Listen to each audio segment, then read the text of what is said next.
3 ypač veiksmingi produktai, kurie padeda mažinti blogąjį cholesterolį. Taigi, jeigu jau tu esi susidūręs su šią problemėlę, šie produktai turėtų būti ant tavo stalo. Taigi, pirmas – avokadas.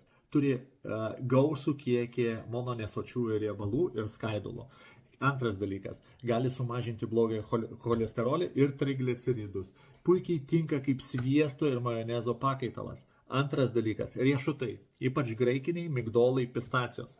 Turi augalinių sterolių, kurie mažina cholesterolio įsisavinimą žarnyne.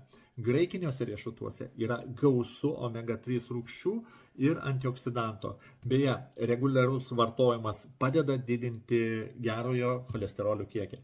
Ir trečias dalykas, nepatikėsit, pradėsit žvengti kaip arkliai, bet tai yra avižos. Ypač veiksmingus dėl tirpių skaidulų, kurios jungiasi su cholesteroliu ir padeda jį pašalinti. Jų reikėtų suvartoti nuo 5 iki 10 gramų skaidulų per dieną. Ką?